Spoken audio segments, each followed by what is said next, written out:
Yes.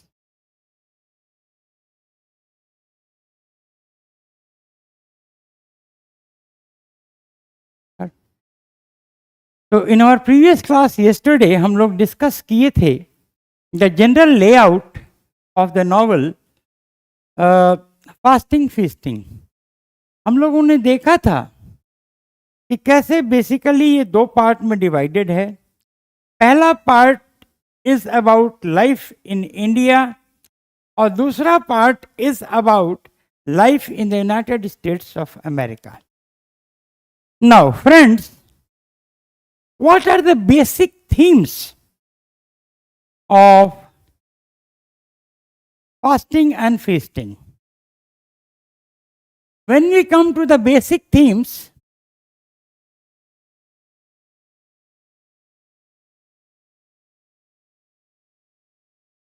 the first important theme which is projected before us is sustenance versus abundance. Sustenance versus abundance.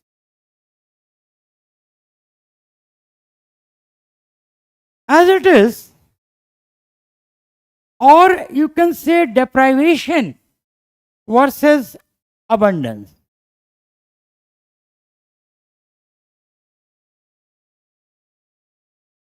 Ours is a society.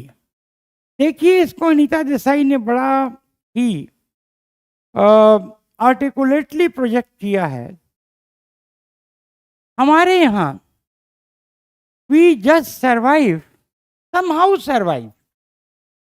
It's a society of sustenance.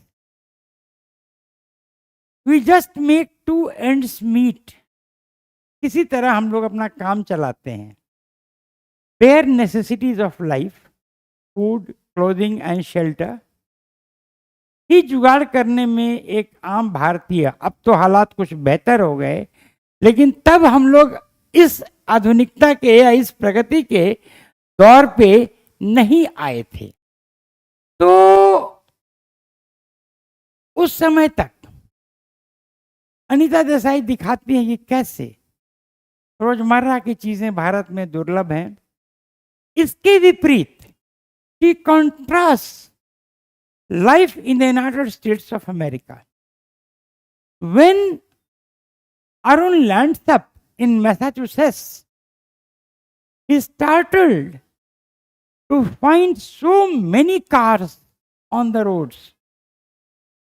यहाँ भारत में जहाँ की अब तो खैर गाड़ियों की संख्या बहुत हो गई, लेकिन तब उदारीकरण का दौर अभी शुरू ही हुआ था, liberalisation, and we had not as many cars as we have today. तो कॉन्ट्रास्ट करती हैं कि इंडिया में lifestyle is so prosaic, so slow, so non sophisticated, so non technical, so non advanced as compare to that America में there is a plethora of cars. Mrs Patton का fridge सामान से भरा रहता है, ठीक है। वो शॉपिंग करने जाती हैं तो she shops as if she will drop dead. वो कहावत है ना कि मेटाफर कि shop till you drop dead, इतना शॉपिंग करो कि मर ही जाओ। तो she shops till she drops dead. वो कार्ट फुल ऑफ सामान लेके आती हैं, पूरा रेफ्रिजरेटर उनका स्टैक्ड रहता है, ये सब चीजें। तो पहला थीम तो ये है। दूसरा, ट्रेडिशन वर्सेस मॉडर्निटी।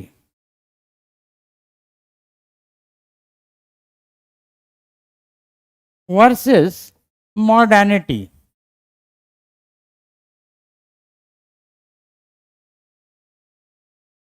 उमा के शादी के लिए जज साहब व्याकुल हैं, मजिस्ट्रेट साहब। 3 बार उन्होंने कोशिश की कि उमा का विवाह करें। मेलानी की शादी की किसी को फिक्र नहीं, मिस्टर या मिसेस पैटन को। उसका जब मन आए वो शादी करेगी या नहीं भी करेगी। तो भारत में परंपरागत समाज है, ट्रेडिशनल समाज है। यूनाइटेड स्टेट्स ऑफ अमेरिका में it's a modern society, it's a society freed of the social encumbrances, the social fetters of tradition. उदाहरण देखिए, भारत में क्या है, बच्ची बड़ी हुई, किसी तरह इसका शादी ब्याह करके इसको हटाओ। अमेरिका में nobody cares, it depends upon her sweet will and volition whether Melanie marries or not. Arun देखता है कि उसकी मां हमेशा पल्लू किए हुए, लज्जा और हया के दायरे में रहने वाली, बड़े बुजुर्गों की कदर करने वाली मिसेस पैटन को देखता है कि वो लगभग उसी उम्र की हैं जिस उम्र की उसकी मां है, लेकिन क्या है, वो एकदम बिकिनी पहन के सन बात करती हैं, पूरा शरीर नग्न, उनको फर्क नहीं पड़ता है। वो लगभग मतलब नग्न अवस्था में स्विमिंग करती हैं, फर्क नहीं पड़ता है। She treats Arun, who is like her son, as her friend. She takes liberties with Arun as a friend. तो ये अनीता देसाई ने दिखाया है कि देखिए, भारत एक परंपरावादी समाज है, अमेरिका एक आधुनिक समाज है। हाँ, एक जगह दोनों में समानता है और वो है gender inequality and gender injustice. Gender inequality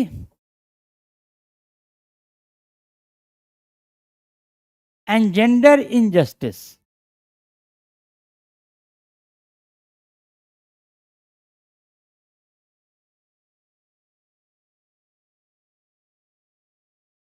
जैसे कि मेल शॉविनिज्म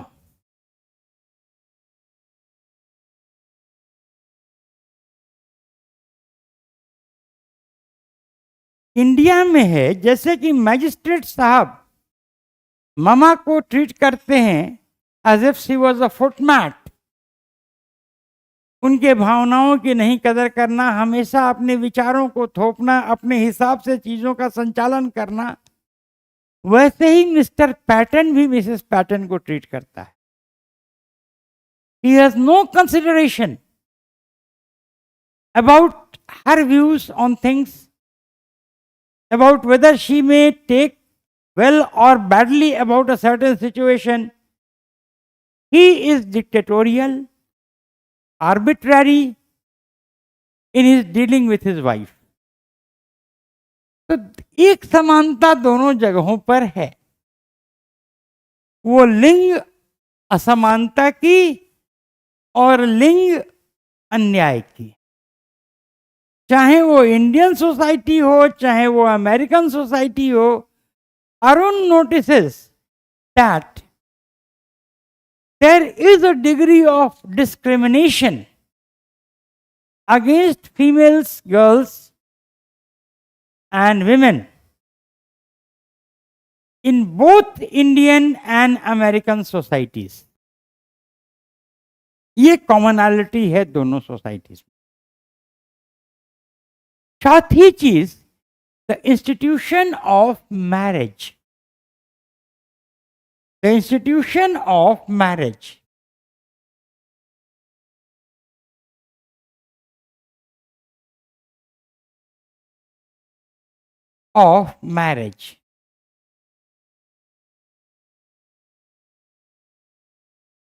देखिए,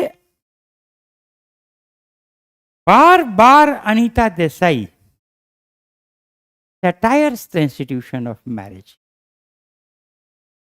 वो एक चीज बड़ा साफ कहती हैं कि जिस शिद्दत से भारतीय समाज लड़कियों को ब्याहना चाहता है, क्या कभी समाज ने आत्मचिंतन किया इस बात पर कि विवाह से बच्चियों को क्या मिलता है? उमा का केस देखिए, पहली बार उसके शादी तय होने की बात हुई, लोग उसको देखने आए, तो उसको ना पसंद करके उसकी छोटी बहन अरुणा को पसंद कर लिया। अब किसी भी लड़की के आत्मसम्मान के लिए ये कितना दुखद है। पहले तो किसी लड़की का रिजेक्ट होना अपने आप में जैसे कि पशु मवेशी हो, कि लोग आए पसंद करें, हाँ नस्ल अच्छी है, सुंदर है, चलो भाई ले लो इसको, गाय भैंस हो, वैसे लड़की के साथ व्यवहार किया जाता था। और इससे ज्यादा अपमानजनक यह है कि अपने ही घर में उसको दुत्कारा गया और उसकी छोटी बहन को ब्याहा गया। दोष घर का नहीं था, दोष उन लोगों का था जो कि उसके शादी के लिए उसको देखने आए थे। अब अगर लड़की की स्थिति सामाजिक और आर्थिक दोनों कमजोर नहीं होती तो क्या इतना अपमान कोई परिवार बर्दाश्त करता? कदापि नहीं। They would have booted out. Uma's family would have booted out the people who came for the marriage proposal. लेकिन अब मजबूरी था कि लड़की एक बोझ है, इसको ब्याहना है, जितना जल्दी हो सके इसको हटाना है। ठीक ऐसे ही अनामिका देखिए, जो उमा की कजन थी। Anamika was a very promising student. He got a scholarship for Oxford. लेकिन क्या हुआ, उसको ऑक्सफोर्ड ना भेज के उसकी शादी कर दी गई। और शादी भी एक पुरातनी सोच के परिवार में, जहां की मूल बात यह था कि औरत का मूल मकसद है बच्चा देना। तो अगर वो बच्चा नहीं दे पाई तो फिर क्या हुआ, उसको जला के मार दिया गया। अब उसमें लड़की का क्या दोष है कि वो बच्चा नहीं पैदा कर रही है? There may be a genetic deficiency, there may be something hormonal deficiency in the husband, है ना? Many factors must be there. तो how is the girl to blame?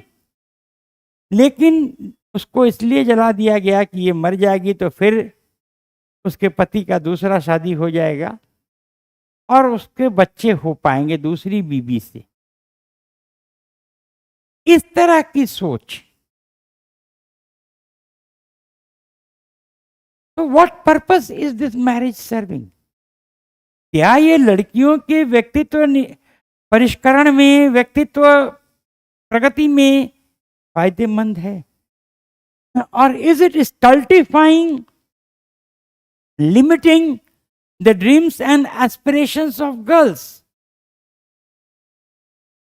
ठीक। तो देखिए, ये factor, the institution of marriage का अनीता देसाई ने बहुत मजाक उड़ाया है इस नॉवल में। That marriage is useless, which stultifies your personality, which limits your personality, which causes cruelty to you, which dehumanizes you, which degrades you in your social esteem, that marriage is useless. यहां से फिर natural correlation draw करते हैं। आखिर क्यों जरूरत पड़ती है लड़कियों की शादी करने की? इसलिए जरूरत पड़ती है कि girls are not economically self independent. Girls are not economically self independent. तो फिफ्थ थीम जो है, the basic need to marry girls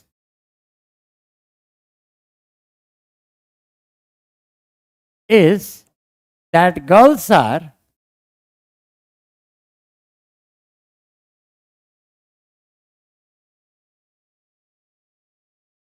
not economically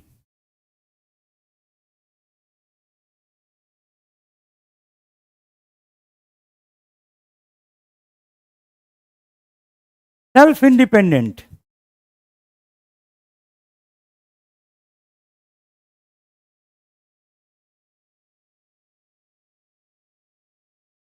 ठीक है, they are not, yes, good afternoon Amar and good afternoon Anil, they are not economically self independent. तो जब पराश्रित आप रहेंगे तो स्वतः आप कमजोर रहेंगे। यहां से सीधे इस तरफ इशारा होता है कि the need to make girls educated, the need to educate girls and make them career oriented, the need to educate girls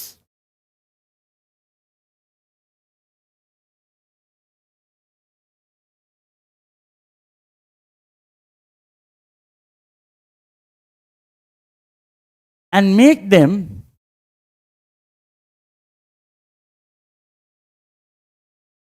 career oriented।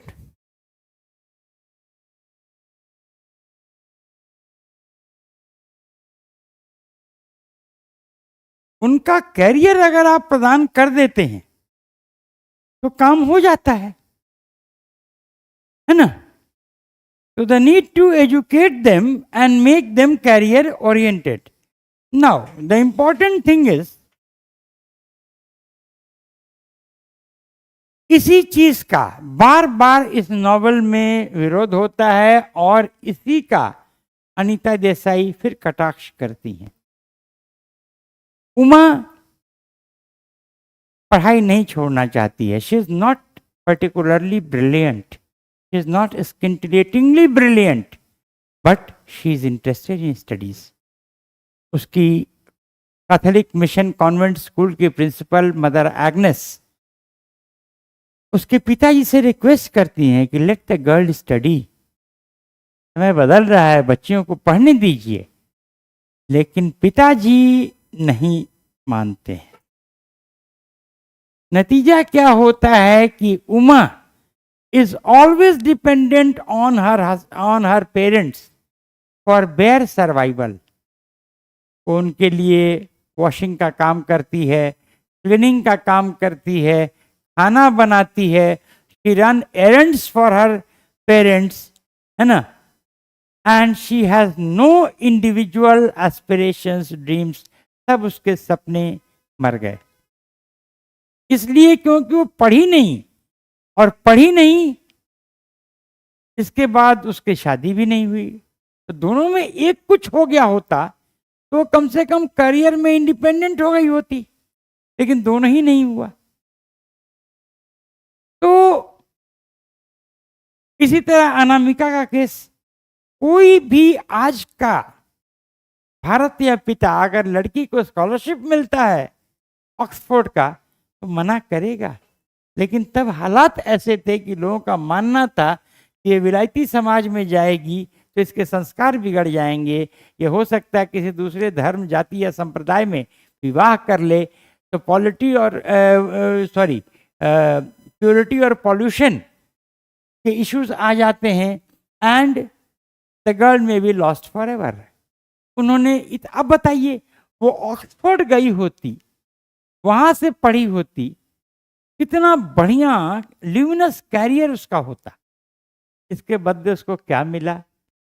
हिकारत मिली, अपमान मिला, प्रताड़ना मिला और जिंदा जला दी गई।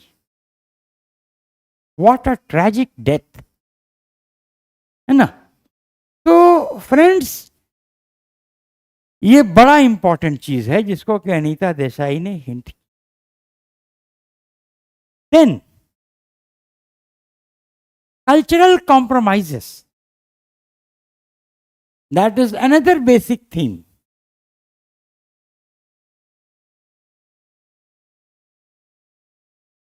compromises,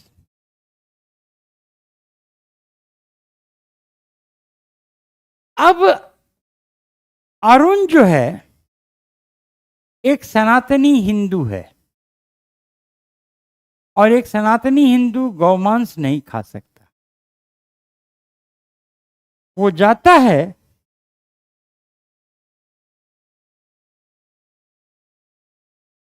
मैं क्लास में हूं भाई, सॉरी, क्लास के बाद रिंग करेंगे। हाँ,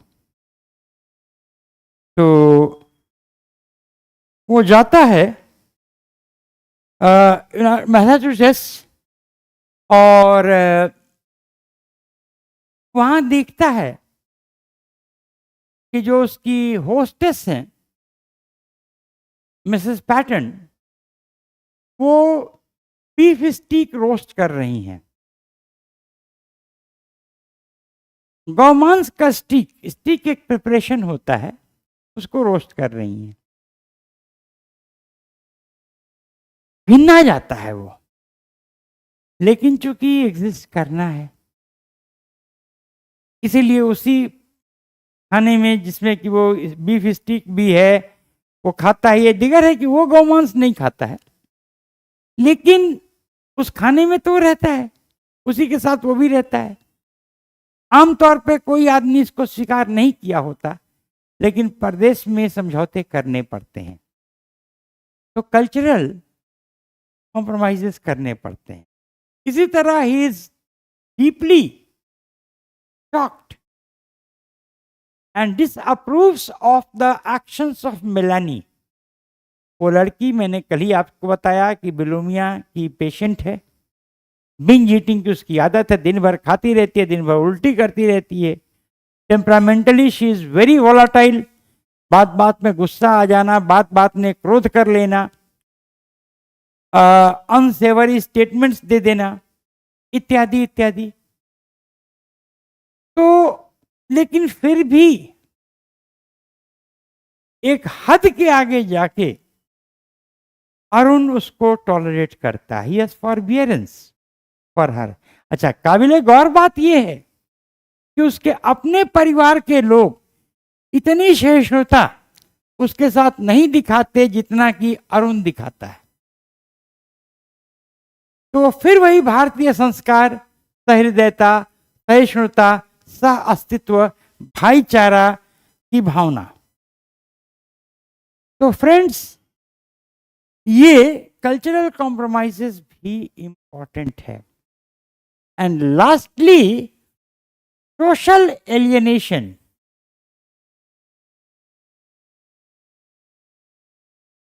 सोशल एलियनेशन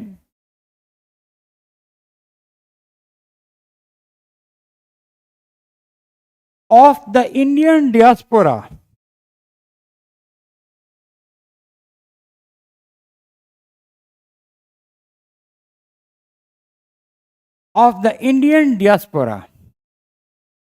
जो अपना देश, अपना वतन, अपना मुल्क छोड़ के लोग विदेश में जाते हैं, तो सब कुछ वहां है, धन है, दौलत है, वैभव है, संपन्नता है, संसाधनों की बहुतायत है, लेकिन they feel nostalgic memories of their home. Indians who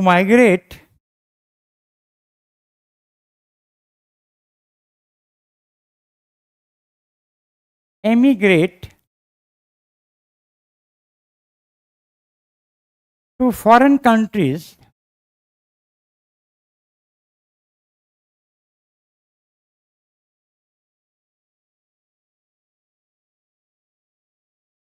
always cherish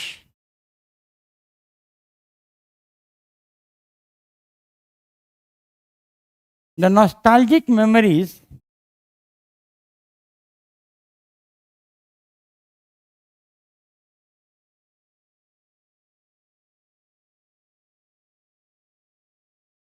of their motherland. East और west, home is the best कहा जाता है ना। तो हमेशा they cherish nostalgic memories of their motherland. वैसे ही अरुण की स्थिति है। He is in an affluent society, it is stacked with consumerables, हर चीज की बहुतायत है, सुख है, संपन्नता है, सब कुछ है, लेकिन सुकून नहीं है, आत्मीयता नहीं है।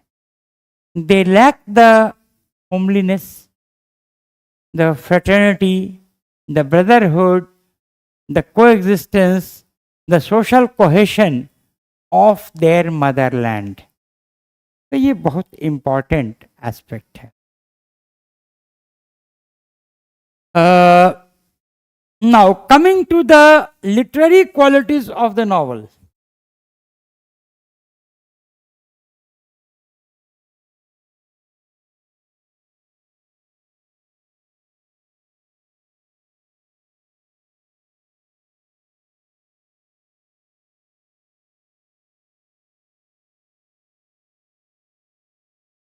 देखिए, आधुनिक उपन्यास बहुत लंबा नहीं होता है। हम लोगों ने the old man and the sea देखा, अराउंड 135 पेजेस का। द पेंटर ऑफ साइंस, ये कुछ लंबा था, फिर भी around 350 pages plus. Then we saw this the power and the glory, another 216 pages.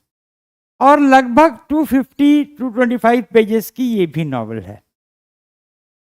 बहुत लंबी नॉवल नहीं है। नाउ पहली बात तो ये है कि because the novel is not over lengthy, it has got a रेसी स्टाइल। कहीं पर ओवर एलैबोरेशन नहीं है, कहीं पर there is no sort of a over amplification of a situation. The novel adopts a racy style, fluent style, and it is therefore not boring to the reader.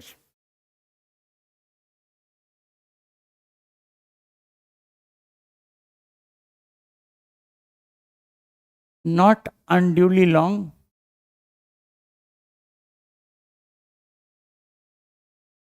and adopts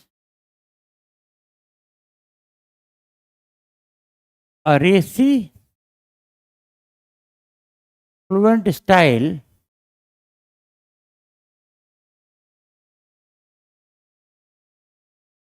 which is not boring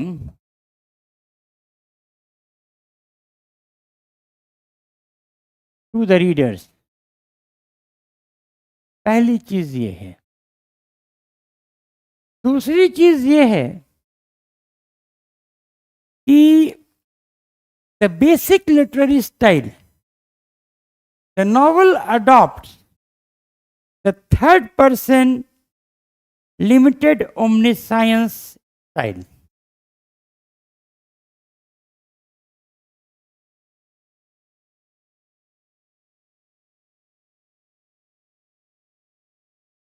Novel adopts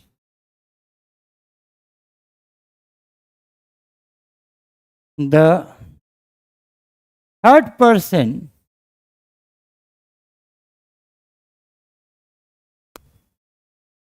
limited omniscience style, literary style.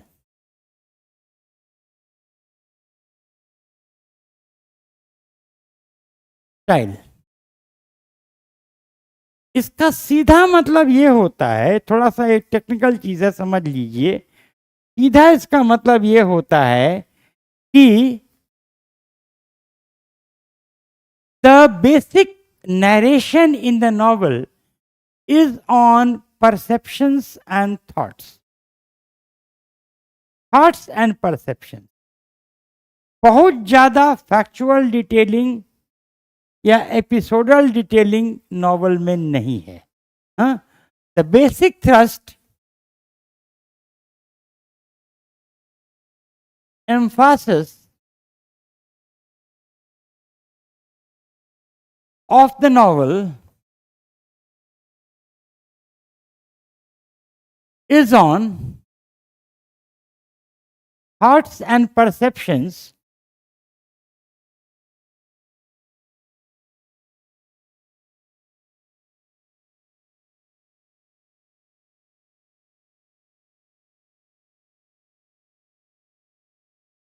perceptions of the protagonist.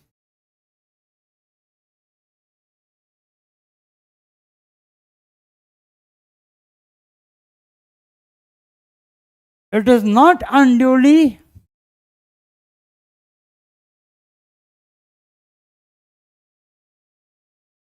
factual or crammed with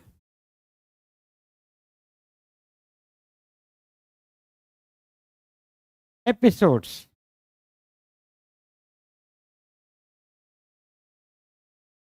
ठीक, तीसरा important literary style जो novel का है वो ये है figurative speech या figurative language. बहुत कुछ अनीता देसाई इस नॉवल में प्रतीकों द्वारा कहती हैं. ठीक है. द figurative language या figurative speech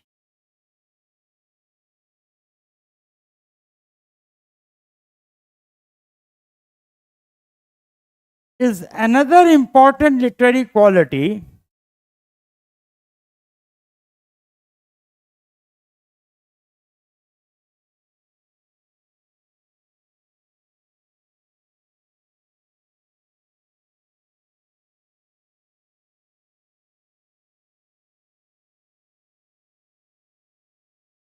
of the novel. Yeah, after all, no novel gets shortlisted and turns out to be the runners-up to the Booker. The novel has some special qualities. Now we come to the basic storyline of the novel.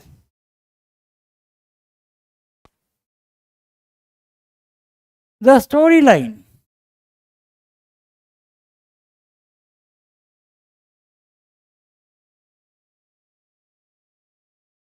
The novel opens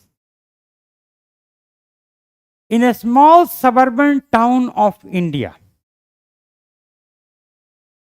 Traditional,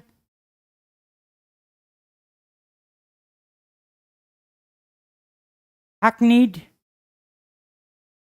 living in a previous world, technologically retrograde, backward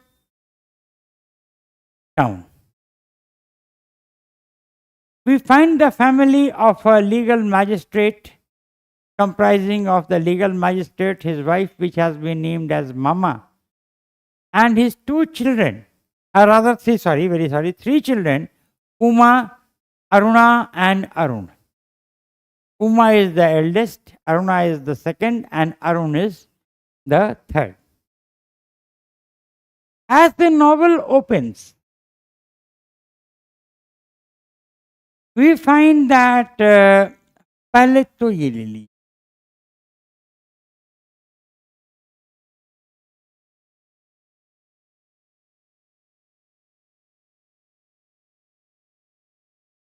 In a small suburban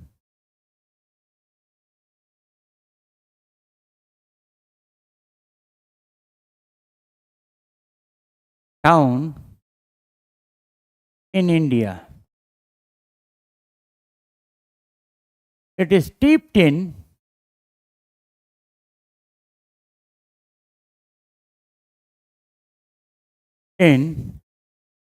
traditions, obscurantism,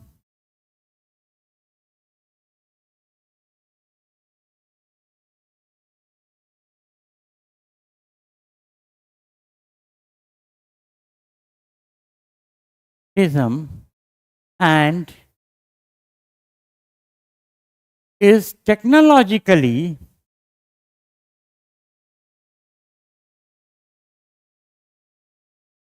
undeveloped.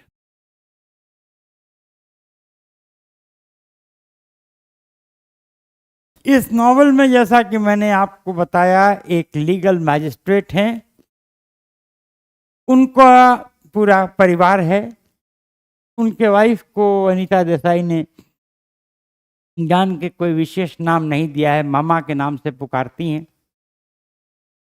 और उनके 3 बच्चे हैं। उमा बचपन से ही पढ़ाई लिखाई में उसकी रुचि थी, हालांकि बहुत कुशाग्र नहीं थी। She was not exceptionally brilliant, तो ये मैं बता चुका हूँ आपको। तो इसीलिए माँ बाप ने सोचा कि भाई इसका शादी ब्याह करके इसको दूसरे घर ही जाना है, तो पहले घर के कामों में निपुण हो जाए। तो ऐसे भी भारतीय समाज में कई कुभ्रांतियां हैं कि जब लड़कियां प्यूबर्टी स्टेज पे आ जाती हैं तो उनको घर के बाहर बहुत ज़्यादा नहीं छोड़ना चाहिए, इत्यादि इत्यादि। और तब का समाज तो और दकियानूस समाज था। It was then quite a retrograde society. So consequently, her father insists on Uma leaving her studies in spite of the fact that the Catholic mission school principal, वो जज साहब थे भाई, अपनी लड़की को कॉन्वेंट स्कूल में पढ़ाते थे। Mother Agnes, who was the mother superior of the convent, उन्होंने समझाने की कोशिश की कि लेट द गर्ल स्टडी, लेकिन मजिस्ट्रेट साहब माने नहीं और उमा को घर पे बैठा दिया। उमा का काम रह गया था रसोई बनाना, बर्तन धोना, घर के छोटे मोटे कार्य करना, हाँ, एरेंड्स रन करना, बाजार से खरीदारी करना, मतलब पूरा गृहस्थी संभालना। इसके विपरीत उन्होंने इस बात का हमेशा ध्यान दिया कि अरुण,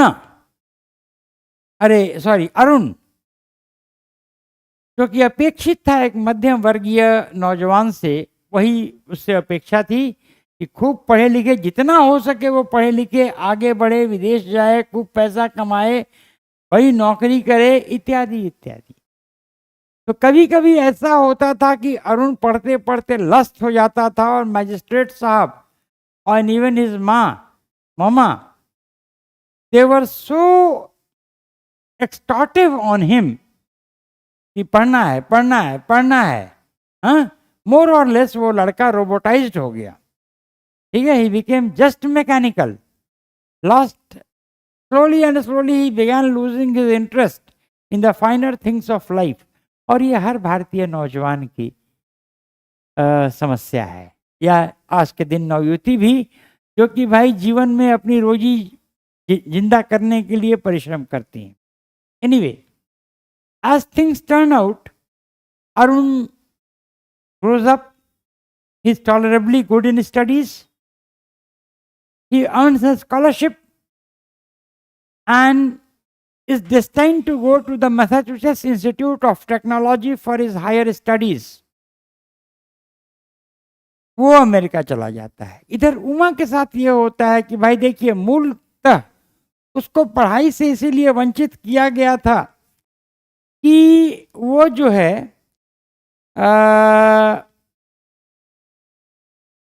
शादी ब्याह उसका कर दिया जाए। 3 बार मैजिस्ट्रेट साहब ने कोशिश की उसकी शादी करने की, लेकिन तीनों बार सफलता नहीं मिली। कैसे? पहली बार, जैसा कि मैंने अभी आपको बताया, उसके शादी को देखने के लिए लोग आए और उसको ना पसंद करके उसकी छोटी बहन अरुणा को पसंद कर लिया और उससे विवाह कर लिया लड़के ने। दूसरी बार क्या हुआ कि उमा ने खुद अपने लिए रिश्ता खोजा, लेकिन जिस रिश्ते को उसने खोजा वो एक गैर जिम्मेदार पुरुष था। और मैजिस्ट्रेट साहब ने देखा कि पूरी की पूरी उनकी डावरी उड़ा दी गई और ये शादी में लड़की को कष्ट ही होगा, उन्होंने शादी से इनकार कर दिया। तीसरा केस, तीसरी बार तो शादी एक्चुअली हुई भी। उमा की शादी एक व्यक्ति से हुई जो कि शहर में रहता था, अकेला था। शादी के उपरांत मालूम चला कि उसकी एक बीवी पहले से है। जो आमतौर पे इस तरह के स्कैंडल्स आप रोज देखा करते हैं अपने अखबार और मीडिया में, तो उसके साथ भी यही हुआ कि वो पुरुष पहले से ही विवाहित था। और उसकी स्त्री उसकी बहनों के साथ गांव में रहती थी, वो शहर में अकेला रहता था और अविवाहित होने का ढोंग करता था। विवाह भी उसने कर लिया, दहेज भी ले लिया, और उसका बिजनेस जो कि खासा पूरे दौर से गुजर रहा था, वो पैसा उसने अपने बिजनेस को सरवाइव करने के लिए, रिवाइव करने के लिए लगा दिया। लेकिन जज साहब समझ गए कि आज मेरे दहेज के पैसे से ये बिजनेस कर रहा है, अपने बिजनेस को रिवाइव कर रहा है, कल को ये ऐसे ही असफल रहेगा और आर्थिक विपन्नता में ये मेरी लड़की को, बिटिया को कष्ट दिया करेगा। मैजिस्ट्रेट साहब गए उसके यहाँ और बेटी को, उमा को उठाए और लेके घर चले आए। उमा के मार्फत हम लोग फास्टिंग और फीस्टिंग में कई और कैरेक्टर से वाकिफियत हम लोग की होती है। मिसेस ओ हेनरी,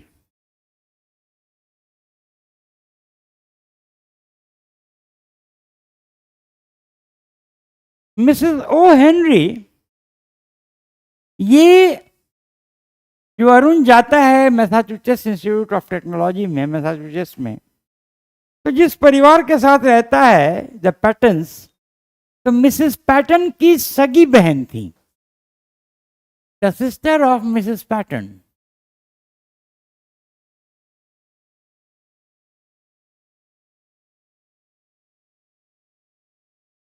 इन्होंने ही ये सुझाव दिया था अरुण को कि वो जाके यूएसए में हमारी बहन के साथ रहो, is a good host and she will take proper care of you. India में she was basically religious preacher,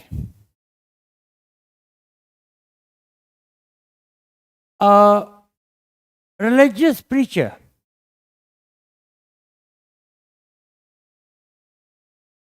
ये प्रोटेस्टेंट चर्च की एक प्रीचर थी। इनका मूल काम था लोगों के लिए धार्मिक सभाओं का आयोजन करना और अगर हो सके तो उनका धर्म परिवर्तन करना। रिलीजियस कन्वर्जन में ये लिप्त थी। सामाजिक मौकों पर ये लोगों से मिलती जुलती थी, अपने विचारों को क्रिश्चियनिटी के पक्ष में अपने तर्कों को प्रस्तुत करती थी, अगर हो सके तो कुछ धर्म परिवर्तन भी करा लेती थी। दूसरी कैरेक्टर जो कि हम लोग फिर फर्स्ट पार्ट में we get across is Ramu भाई।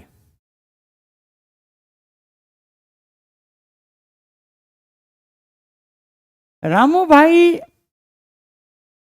एक आवारा मिजाज व्यक्ति था।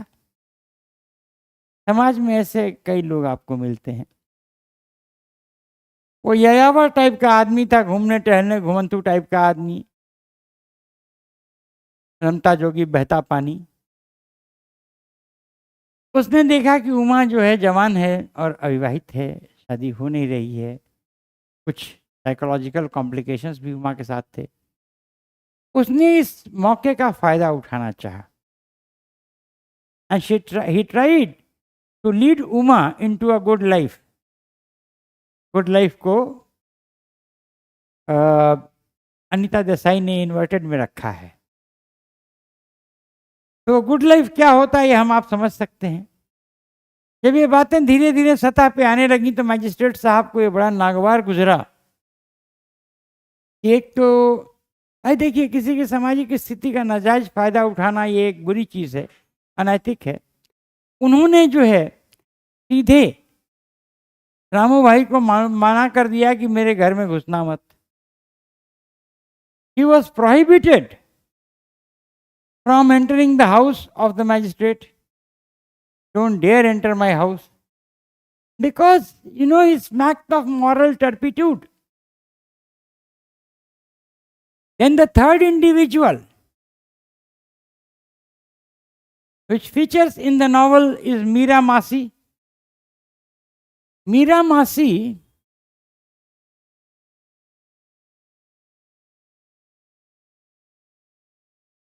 ये मामा की सिस्टर थी और उमा की मासी थी, मौसी जिसको कहा जाता है, मौसी थी। She was a highly religious and spiritual woman. Meera मासी, a highly religious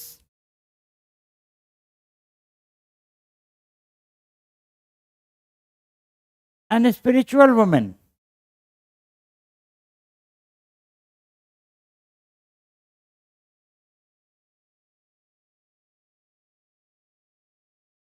वो अक्सर लेके जाया करती थी उमा को पास के मंदिर में, सत्संगों में, धार्मिक अनुष्ठानों में, उत्सवों में।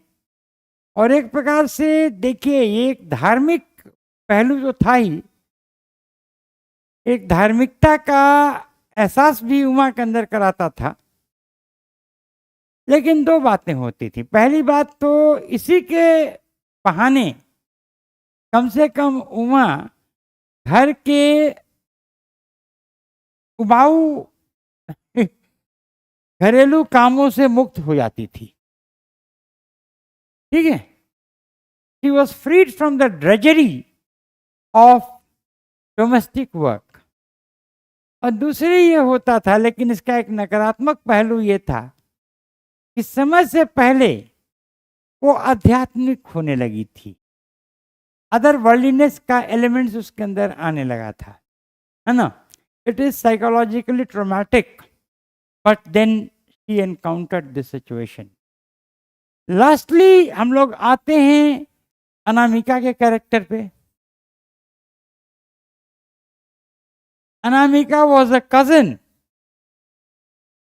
ऑफ उमा। हमने पहले ही बताया, पूरी कहानी आपको इसकी बता दी, कैसे इसको ऑक्सफोर्ड का स्कॉलरशिप मिला था, इसको ऑक्सफोर्ड जाना था, हाँ, but she did not go to Oxford, and instead she was married. She was married in a backward retrograde family where the basic objective of a woman was to breed children. जब ये काफी समय तक बच्चे नहीं पैदा कर पाई, तो अपने इन लॉज के नज़र में ये निठल्ला हो गई, बांझ है, जिसको कहा जाता है हमारे समाज में कि बांझ है, सी स्टेराइल बैरन वुमेन।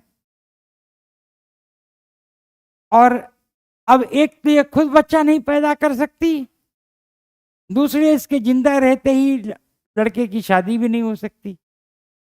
तो इसके सास ससुर ने इसको मारना ही उचित समझा कि रास्ते से हट जाए, फिर शादी होगी, फिर डाउरी मिलेगी, और जो नई औरत आएगी वो बच्चे पैदा करेगी, उनका वंश आगे बढ़ेगा, इत्यादि इत्यादि।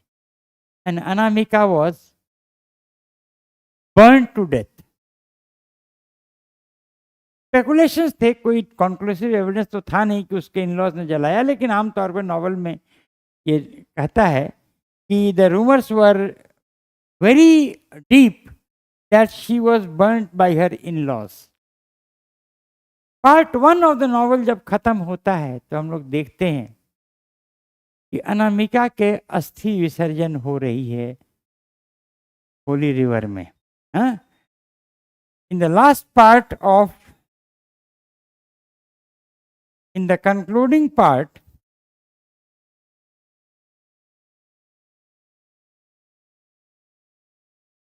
of part 1 of the novel,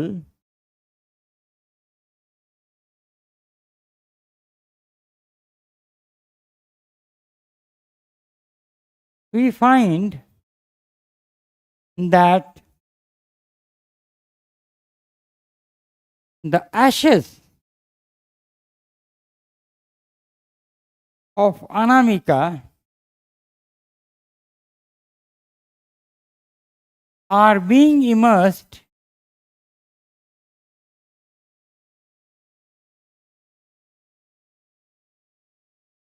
in the holy river.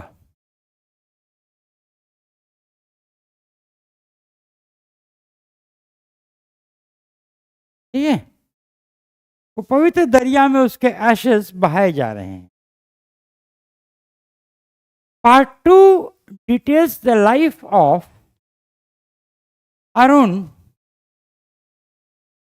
in the United States of America. The USA has been, since the dawn of civilization, modern civilization in India, the El Dorado for Indians, the land of plenty, the land of opportunities, है ना?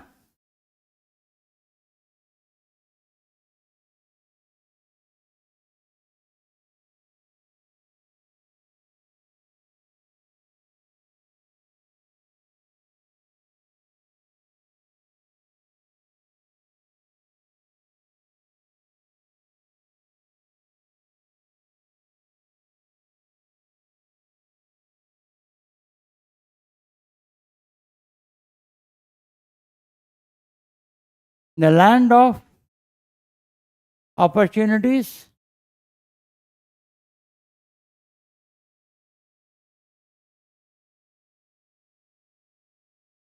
the happening place,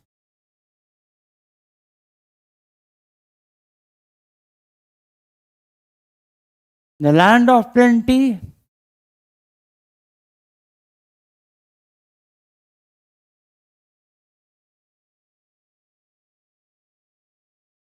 and the ultimate destination.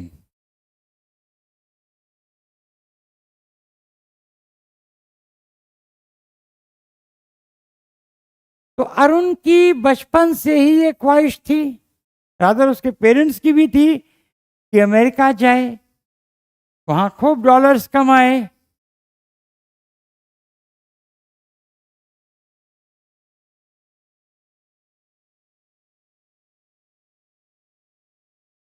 अब this is upon the management Manoj, ठीक है ना, rather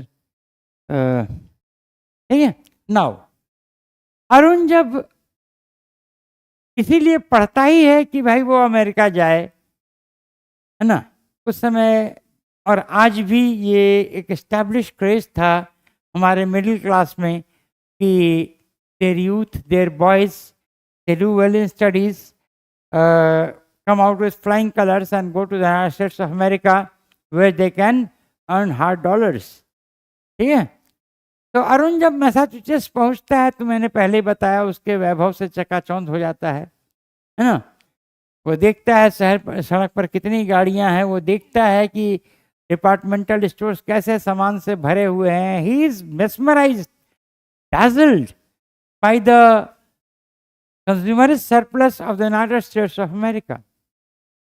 वहाँ की जिंदगी देखता है कितनी स्वच्छंद है, कितनी खुली है, no encumbrances, nobody seems to care for anybody. Melanie उल्टी कर रही है, मर रही है, माँ को या बाप को मतलब नहीं। रॉड, अब देखिए जो फैमिली वो एनकाउंटर करता है यूएस में, mister patent, sorry mister Patton, Mrs Patton, their daughter Melanie, who suffers from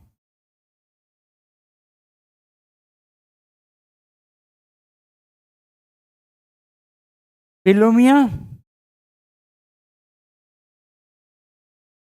Rod, their son, who is cool, introverted,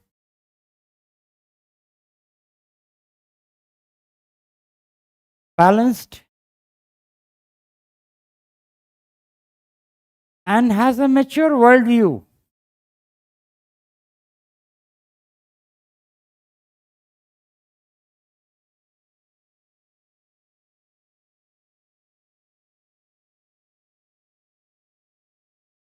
तो ये चार लोग उस परिवार में हैं। मैंने पहले ही बताया कि मेलानी इज इल टेम्पर्ड क्योंकि बुलिमिया की पेशेंट है, लगातार खाती रहती है और उल्टी करती रहती है। ये एक साइकोलॉजिकल सिंड्रोम है जिसकी दवा है।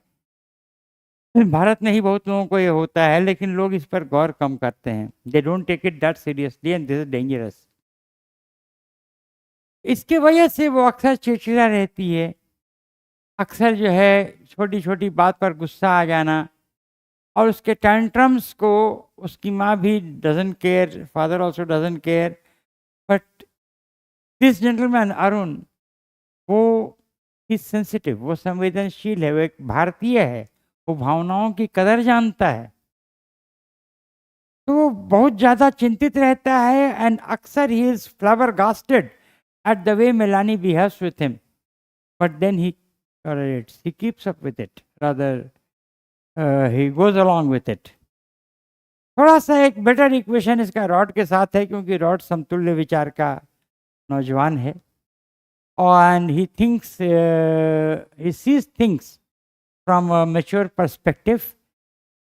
तो एक चीज अरुण को हमेशा यूएसए में सताती रही है, दो चीजें। पहली तो ये है कि भारत में परिवार गरीब भी था, तो परिवार के बीच आपसी सहृदयता थी, लोग एक दूसरे पर जान देते थे। यहां तक कि न्यूक्लियस फैमिली की छोड़ दीजिए, बड़े पापा के ने भतीजे के लिए बहुत कुछ किया, बुआ ने भतीजे के लिए बहुत कुछ किया, मामा ने किया, चाचा ने किया, तो एक्सटेंडेड रिलेशनशिप्स भी यहाँ एक दूसरे पर जान छिड़कते हैं। इतना सोशल कोहेशन है इंडिया में, है ना। तो उसने देखा कि whereas in India there is social cohesion, in the United States of America the individual is atomized. Whereas in India, Arun compares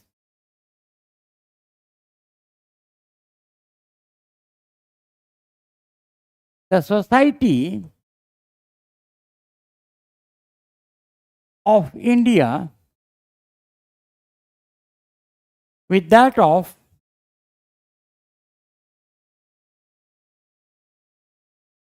the United States of America,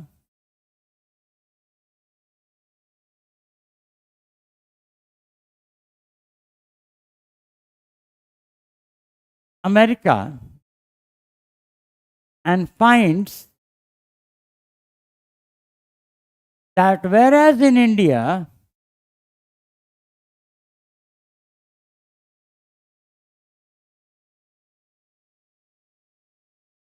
we have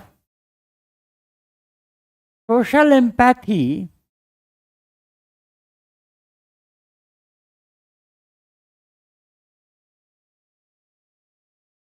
and social cohesion,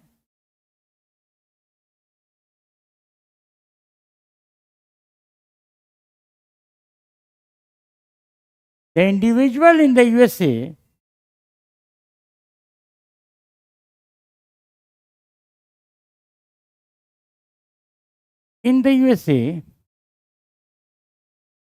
is alienated and atomized.